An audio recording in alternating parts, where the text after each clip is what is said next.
Alors d'abord, il faut préciser que l'accord signé entre l'Union européenne et le Mercosur, donc le Brésil, l'Argentine, le Paraguay et l'Uruguay, est tout simplement l'accord de libre-échange le plus vaste au monde, puisque sont concernés environ 800 millions de consommateurs et que l'ensemble des pays pèsent à peu près un quart, un peu moins, du PIB mondial. Alors, que propose cet accord qui est en fait très complexe et qui est un accord avec multiples entrées et tiroirs. En fait, il propose à la fois des dimensions commerciales, purement commerciales, et là, pour résumer, en gros, c'est l'Union européenne a accepté d'ouvrir quasiment l'intégralité de son marché aux exportations sud-américaines, enfin des pays membres du Mercosur, en matière de produits agricoles et de ressources naturelles. On pense à la viande, à la filière bovine, on pense au sucre, on pense à l'éthanol, on pense au soja argentin par exemple, qui auront quasiment, disons, enfin un accès avec quasiment zéro droit de douane sur les pays européens, mais pas d'un seul coup, selon le type de produit, etc. et les secteurs en question. Il y a tout un calendrier graduel en réalité. Certains produits pourront commencer à entrer assez rapidement, puis d'autres dans 5 ans, puis d'autres dans 10 ans, puis d'autres jusqu'à 20 ans. Donc tout ça s'allonge dans le temps, hein. C'est pas, disons, une entrée fracassante des produits sud-américains sur le marché européen. Tout ça est séquencé, sectorisé, et disons, il y a un agenda qui se compte en années vraiment pour que les choses se fassent. Et de l'autre côté, eh bien, les marchés, les pays membres du Mercosur, à leur tour, s'engagent à libéraliser des secteurs d'activité qui ne le sont pas encore, là aussi, sur une quinzaine d'années, et s'engagent à ouvrir leur marché encore plus à l'arrivée des productions industrielles et à haute valeur technologique européenne.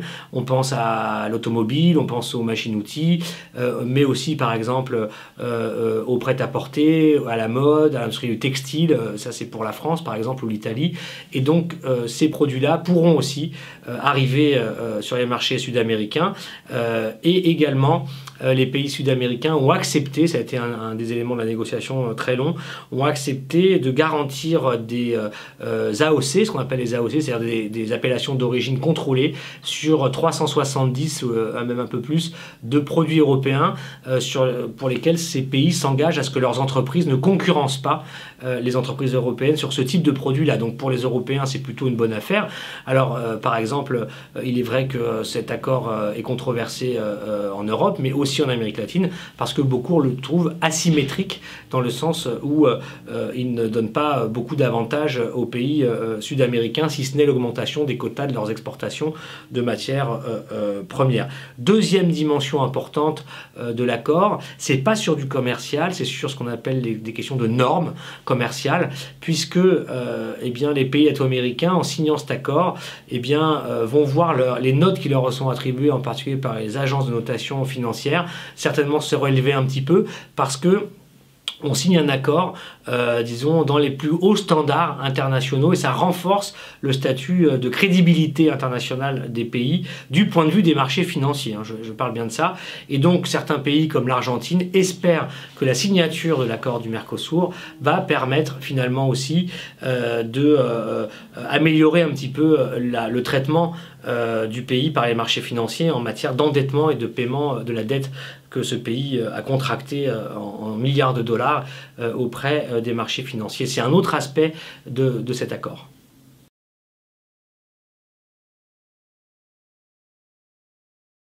Alors, l'Union européenne est un marché stratégique pour les pays du Mercosur. Si on prend l'Union européenne dans sa globalité, bah, c'est en fait le premier marché de destination pour les produits sud-américains. Alors, on parle des pays du Mercosur pour que les gens comprennent. Il s'agit du grenier sud-américain et même mondial, puisque ces pays-là constituent par leur alliance et de loin le premier pôle de production agricole mondiale. Et donc, l'Europe est un marché très important pour ce qui est de la filière des viandes, des agrumes, ce qui est de la filière de certaines céréales, à commencer par le soja, qui est utilisé en Europe essentiellement pour nourrir justement la filière viande européenne. Donc c'est ça qui caractérise, disons, le marché européen pour les Sud-Américains. C'est un marché très important.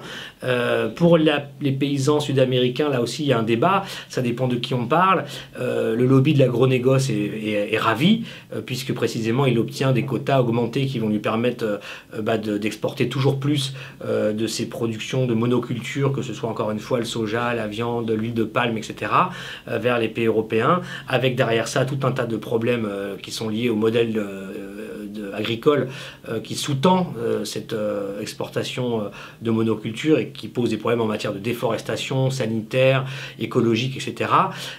Et justement, une autre partie du monde rural sud-américain n'est pas du tout favorable à cet accord parce que précisément, il refuse ce modèle agricole-là, disons, de monoculture d'exportation vers les marchés internationaux auxquels il voudrait voir, disons, comme alternative eh bien, un modèle qui garantisse la souveraineté et la sécurité alimentaire des populations latino-américaines avec des modèles d'agriculture basés sur, disons, la diversification des cultures et la non, disons, utilisation de la chimie et tous ces produits que M. Bolsonaro a renforcés depuis qu'il est arrivé en autorisant par exemple 250 pesticides interdits dans l'Union européenne et qui vont être réinjectés dans les produits justement que l'Union européenne vient de lui autoriser à exporter encore plus qu'avant. Donc on est dans ces débats-là aussi en Amérique latine du point de vue des populations rurales et de la société civile. En Europe, c'est le miroir inversé. Les populations et les secteurs agricoles ont peur parce que eh bien, les produits qui vont arriver, alors encore une fois, ce ne sera pas une déferlante, j'insiste là-dessus, mais les produits qui vont arriver sur le marché européen par dosage, en quelque sorte, vont être plus compétitifs au sens économique et libéral du terme, parce que produits pour moins cher, produits en masse en Amérique latine, et même avec les subventions de la PAC, eh bien, beaucoup de secteurs agricoles considèrent qu'ils vont être déstructurés par l'arrivée sur le marché d'agrumes, d'oranges, de citrons, de fruits au sens général, de lait aussi, parce que le lait fait partie de l'accord, ou des fromages dans des produits plus finis, mais même du vin qui va pouvoir arriver maintenant sans, disons, politique douanière et quelques-uns simplement des tarifs préférentiels. Et c'est tout ça qui menace probablement des secteurs de l'agriculture française, mais aussi italienne, etc. Alors l'accord prévoit, ça n'a pas été beaucoup commenté, une clause qui permet, si les Européens considèrent que la pénétration des produits sud-américains devient trop importante et déstabilisatrice, de pouvoir arrêter et de revenir sur l'accord, auquel cas, dans ce cas-là, on rentrerait dans une nouvelle phase parce qu'évidemment, les pays latino-américains se retrouveraient signataires d'un accord qui ne les intéresserait plus. Alors l'avenir entre les pays de l'UE et du Mercosur sont des relations à la fois de proximité, de vieille connaissance, puisque ça fait 25 ans qu'on a commencé les négociations de cet accord.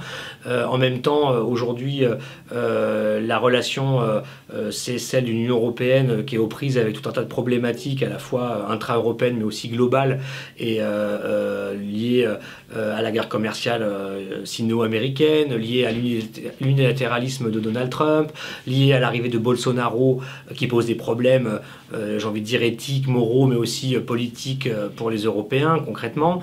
Et donc les problèmes des Européens, c'est qu'il leur fallait un accord qui à la fois préserve et renforce leurs intérêts, et ça je crois qu'ils y ont réussi, parce que pour, encore une fois, l'industrie européenne, l'accord est très bon. Et en même temps, la grande victoire, elle est diplomatique, d'affichage en réalité, c'est de pouvoir dire, voyez, on a signé le plus grand accord de libre-échange au moment où M. Trump fait de l'unilatéralisme commercial, et nous on oppose à cette vision du commerce une vision et une méthode basée sur la négociation, la coopération, et le fait qu'on construit ensemble les conditions dans lesquelles nos nations vont commercer, et ça c'est les vertus du libre-échange. C'est le discours en tout cas officiel de l'Union européenne qui oppose à la Chine et aux États-Unis, disons, qui sont en guerre commerciale, une autre voie qui est celle du libre-échange, disons, assumé comme moyen de gérer les relations entre les États. Petit problème, c'est que ce modèle-là de libre-échange est un peu aux sources d'autres problèmes dont l'Union européenne dit par ailleurs aussi être une des principales ambassadrices, et la France avec M. Macron en particulier, qui sont les problèmes écologiques et sanitaires, puisque le libre-échange produit une partie des problèmes climatiques auxquels nous sommes confrontés, avec, disons, toute la logique de production commerciale qui crée une empreinte très forte sur la carbonisation de l'économie et du climat surtout, etc., etc. Les problèmes sanitaires, les problèmes chimiques et tout ce qu'on peut imaginer qui vont avec, les problèmes aussi du coût du travail et de non-respect des droits sociaux, enfin il y a tout ça. Et en même temps, l'Union européenne veut dire oui mais attention, on a signé un accord qui engage les pays signataires et donc le Brésil en particulier à respecter l'accord de Paris et ses objectifs et donc à avoir aussi une réflexion sur le développement durable. Mais en même temps, on sait que le fait même de signer l'accord de Paris veut dire qu'on reconnaît les objectifs du réchauffement climatique, on s'engage à lutter contre, mais il n'y a rien de contraignant. Donc chacun doit faire, disons, avec ce qu'il décide souverainement pour atteindre l'objectif. Donc M. Bolsonaro n'est que moyennement, en réalité, disons, obligé par cet accord. Mais en tout cas, l'Union européenne, elle, présente ça comme une victoire politique à un moment où elle a besoin d'en avoir. Donc ça, c'est très important pour les Européens. Et pour les Latino-Américains, en particulier M. Bolsonaro et Macri, à miroir renversé. Ce qui est très important pour M. Macri, par exemple, c'est d'être en Argentine en montrant qu'il a eu un succès international, une négociation très importante qui va améliorer les performances de l'économie exportatrice argentine, mais qui va aussi améliorer, disons, les notes de l'Argentine sur les marchés financiers.